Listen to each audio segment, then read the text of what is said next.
नमस्कार, my self doctor Sandhya Jaipal, associate professor, department of sociology, SD government college Beawar. आज का हमारा जो कंटेंट है वह है विज्ञान का अर्थ एवं परिभाषा, meaning and definition of science. हम सभी जानते हैं कि मानव एक ज्ञान पिपासु प्राणी है और वह अपने चारों ओर की घटनाओं के प्रति हमेशा जागरूक रहता है।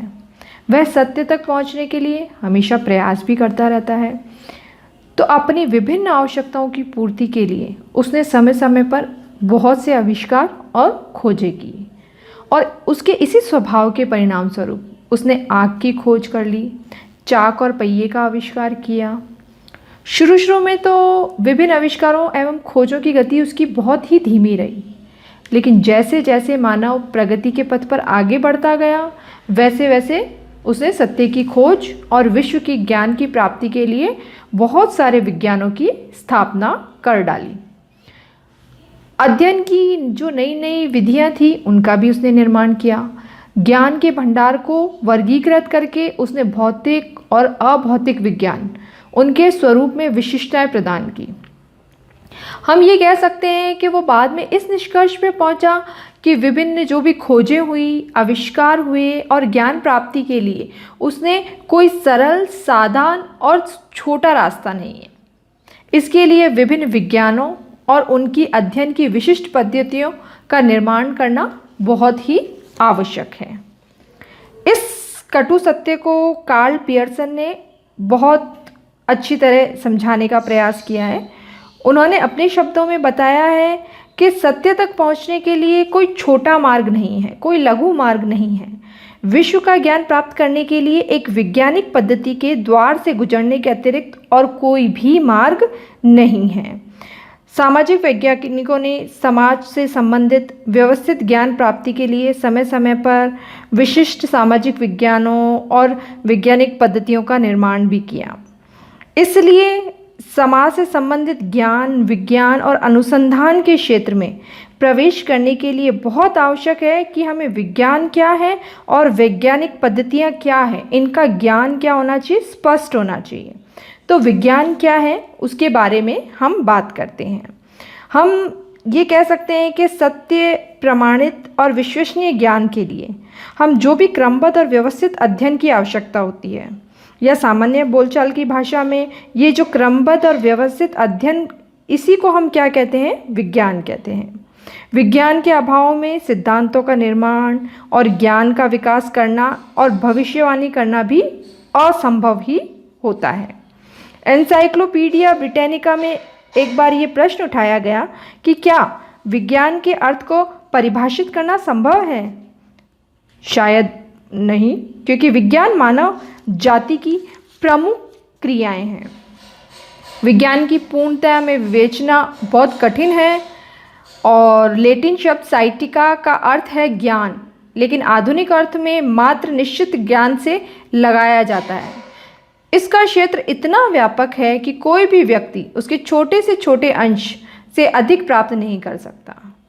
इन्होंने इसमें लिखा है कि विज्ञान सर्वथा विकसित होता है। ये कोई ज्ञान का स्थित भंडार नहीं है। विज्ञान ज्ञान का विकास है और ना कि ज्ञान है। इसलिए ये पुस्तक अनुसंधान का पर्याय बन गया। विज्ञान में विकासशील परंपरा भी होती है।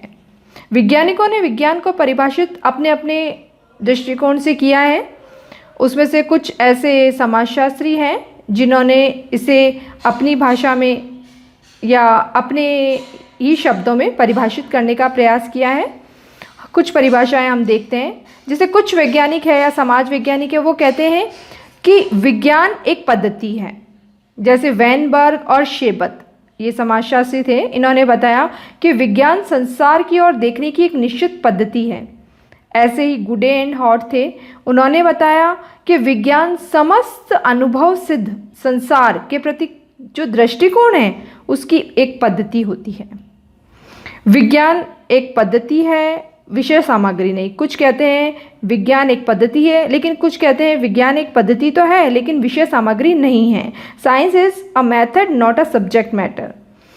लुनबर्ग, कार्ल पियर्सन, स्टुअर्ट चेज आदि बहुत सारे ऐसे वैज्ञानिक हैं जिन्होंने इसको परिभाषित किया है। लुनबर्ग कहते हैं कि विज्ञान को विषय सामग्री के रूप में परिभाषित करने का प्रयत्न करना केवल एक भ्रम पैदा करना है। और कार्ल पियर्सन जो है वो कहते हैं कि समस्त विज्ञानों की केवल एकता उसकी पद्धति है, उसकी विषय वस्तु में नहीं है। ये कह रहे हैं कि जितने भी विज्ञान हैं उनकी एकता उसकी पद्धति में पाई जाती है, बल्कि उसकी विषय वस्तु या सब्जेक्ट मैटर में नहीं पाई जाती है। इसी तरह स्टुअर्ट चेज है, उन्होंने बताया है कि विज्ञान पद्धति के साथ चलता है, ना कि विषय सामग्री के साथ। ऐसे ही एक और समाजशास्त्री हमारी लीन स्मिथ, उन्होंने बताया कि प्रश्न वास्तव में ये होता है कि विज्ञान क्या है और क्या नहीं। भाई हमारा प्रश्न ये कि वास्तव में विज्ञान क्या है और क्या नहीं।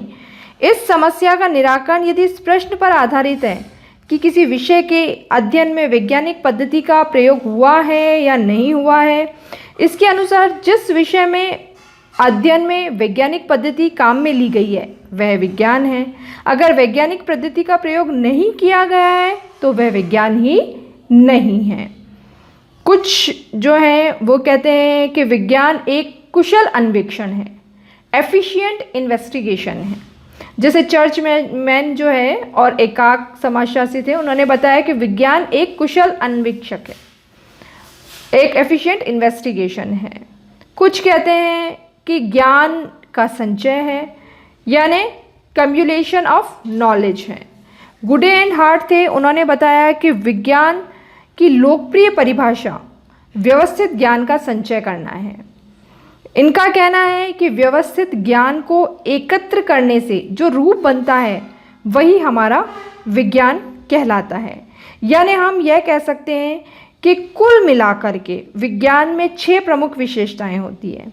क्या पद्धति भी होती है, दूसरी बात ये विशेष सामग्री नहीं होती है, ये एक कुशल अन्वेषण है, ये ज्ञान का संचय भी है, जिसके अंतर्गत क्या पाया जाता है, परीक्षण भी होता है, सत्यापन भी होता है, परिभाषाएं भी होती है, वर्गीकरण भी होता है, संगठन भी होता है और परिस्थिति जन्यता, जिसमें पूर्वानुमान और व्यवहारिकता उपयोग का समावेश होता है।